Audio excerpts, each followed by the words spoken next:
أعوذ بالله من الشيطان الرجيم. بسم الله الرحمن الرحيم. وقلنا اهبطوا منها جميعا فإما يأتينكم مني هدى فمن تبع هداي فلا خوف عليهم ولا هم يحزنون. Shadaqallahul Azim. Alhamdulillah, pada malam hari ini malam ke-18 ya. Alhamdulillah kita masih diberikan oleh Allah kesempatan dan juga masih diberikan oleh Allah keringanan kaki untuk melangkah ke masjid untuk melaksanakan qiyam Ramadan bersama-sama. Dikarenakan kita meyakini bahwasanya man qama Ramadan imanan wa ihtisaban ghufira lahu ma taqaddama min dhanbi. Barang siapa yang mendirikan qiyam Ramadan secara iman dan ihtisaban. Ihtisaban adalah mengharapkan ganjarannya hanya dari Allah. Jadi pamrihing hanya kepada Allah saja. Minta surganya hanya kepada Allah. Opahir sholat qiyam Ramadan ini mintanya hanya kepada Allah saja. Waktu misalnya, maka hasilnya apa? Ghufira lahu, diampuni baginya ma taqaddama min dhanbihi, apa-apa yang telah lalu dari dosa-dosanya, wa ma ta'akhkhara, ma taqaddama min dhanbihi wa ma ta'akhkhara, dan apa-apa yang akan datang, apa yang telah lalu dan apa yang akan datang itu akan diampuni. Maka diri sekalian, bersyukurlah kita karena kita memilih untuk menjalankan keimanan kita. Kita jalan ke sini dikarenakan keimanan kita. Kalau kita memikirkan tentang kebutuhan baju, butuh ya, diskon-diskonan di mana-mana butuh ya, bikin jajan butuh ya. Besok ketika Idul Fitri, wah ini nopo yang disajikan ke tamu ini yo penting, itu penting ya.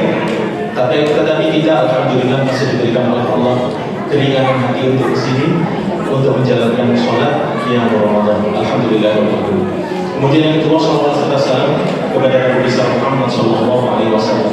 Allahumma shalli wa sallim wa barik alaihi. Beliaulah yang menjadi contoh bagi kita. Meskipun beliau sebagai seorang manusia, tetapi beliau mampu untuk menjadi hamba Allah yang sempurna. Maka kita sebagai manusia tidak ada alasan untuk tidak bisa menjadi hamba Allah yang sempurna.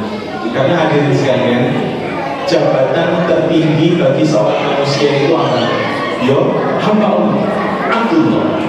Coba kalau hambanya ini diganti hambanya harta, gina ya. Harta, hamba jabatan. Wah, orang ini hamba jabatan, jelek ya. Wah, orang ini hamba popularitas, jelek. Kalau sudah menjadi hamba Allah, maka popularitas berada di bawah dia, harta berada di bawah dia, gitu ya. Maka hadirin sekalian, dengan momen Ramadan ini, marilah kita latih diri kita untuk bisa menjadi hamba Allah yang sempurna. Hadirin sekalian, biasanya pada malam 17 ini, malam ke-17 bulan Ramadan, kebanyakan saudara-saudara kita ada yang merayakan nuzulul Quran, peristiwa turunnya Al-Quran yang mana didasari dari surat Inna anzalnahu fi lailatul qadr. Al-Qadr ya, surat Al-Qadr. Sesungguhnya kami anzalnahu, menurunkan dia Al-Quran di dalam Lailatul Qadar, pada Lailatul Qadar. Lailatul Qadar khairun min alfi syahr. Malam Qadar itu lebih baik daripada 1000 bulan. Hadirin sekalian, ketika itu para sahabat dikumpulkan oleh Nabi Muhammad. Kemudian Nabi menceritakan, ada seorang Nabi itu namanya Syam'un Al-Ghazi.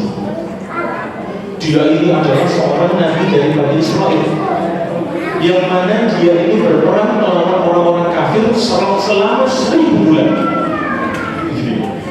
Bertarung melawan orang-orang kafir selama 1000 bulan.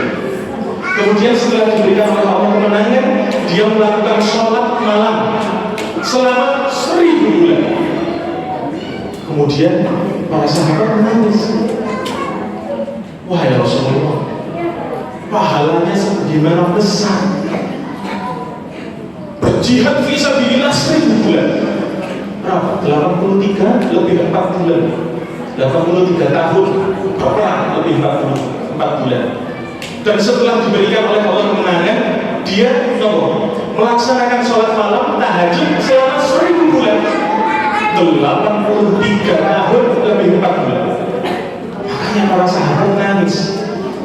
Siapa di antara kita yang memiliki umur segitu panjang? Bahkan bapak-bapak kami, kakek-kakek kami umurnya nggak sampai 83 sampai 2 kali. 83 tahun kali 2 berapa? 100 sekian tahun, 160 gitu. Makanya Nabi Muhammad ditanya oleh para sahabat, pahalanya sebagaimana banyak oleh. Kemudian Nabi Muhammad ya diam, para sahabat masih menangis. Kemudian datangnya Jibril menurunkan ini, inna anzalahu fi lailatul qadar, inna anzalahu fi lailatul qadar, wa ma adraka ma lailatul qadar, lailatul qadri khairun min alfi syahr. Pada malam qadar ini, wahai para sahabat, gak usah sedih. Pada bulan Ramadan ada satu malam yang mana malam ini lebih baik dari 1000 bulan. Lebih baik. Bahkan kalau kita melihat ada di hadis yang lain, itu malah hitungannya itu 70.000 tahun. Jadi malam itu apabila kita ketepaan melaksanakan ibadah, seperti kita melaksanakan ibadah itu selama 70.000 tahun.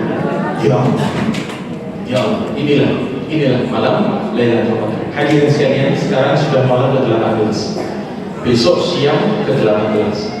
Maka ketika Nabi Muhammad SAW ketika mendekati kematiannya, beliau ketika menunggu malam Lailatul Qadar itu, biasanya kalau tahun-tahun sebelumnya itu beliau masuk ke dalam masjid, kemudian tidak keluar sama sekali, i'tikaf itu 10 hari terakhir. Tetapi ketika tahun meninggalnya beliau pada i'tikaf itu 20 hari.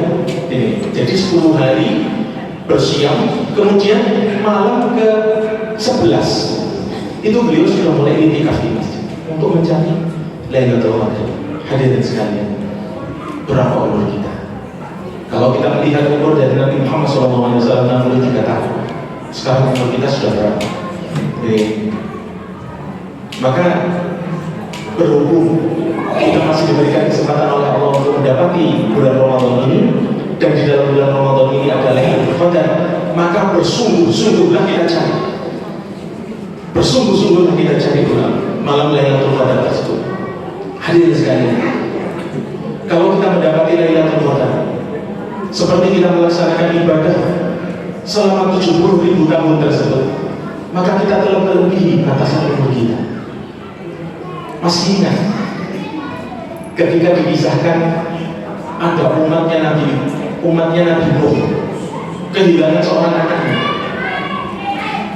kemudian si ibu ini menangis, kemudian ditanya oleh Nabi Nuh, wahai ibu, kenapa kok jenengan nangis? Anak saya masih kecil, dia belum sempat beribadah, kemudian sudah dicabut nyawanya oleh Allah SWT.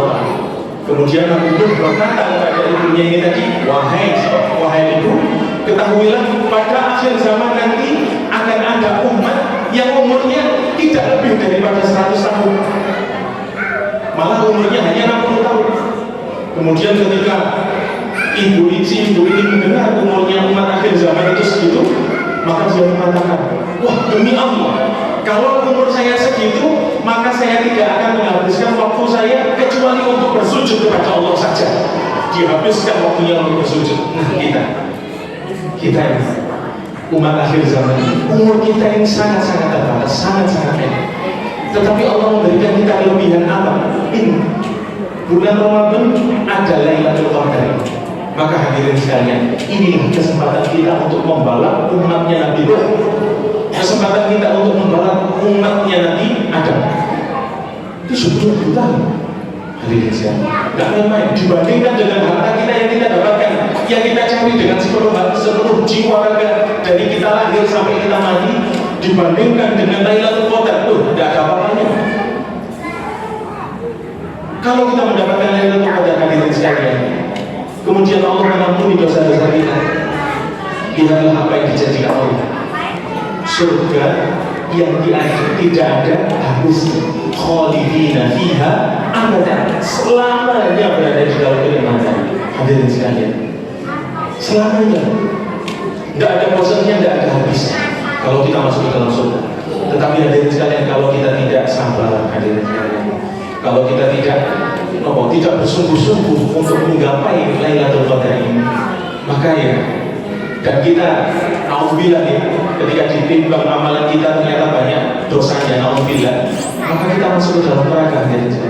Meskipun apabila kita masuk ke dalam neraka, dan apabila kita yakin memiliki tauhid di dalam hati kita, kita yakin bahwasanya orang Islam yang beriman tidak syirik kepada Allah, kalau masuk ke dalam neraka itu pasti akan diangkat, akan diselamatkan. Tapi ingat, satu hari di neraka, satu hari di akhirat, itu berarti berapa hari di dunia?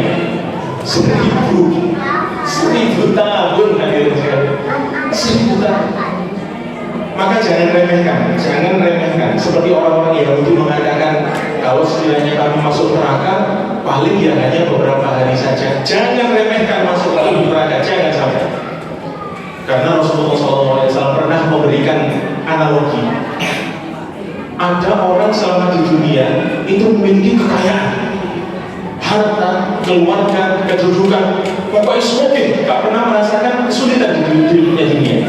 Tetapi ketika dia dimasukkan ke dalam neraka, satu celupan, diangkat lagi, gitu.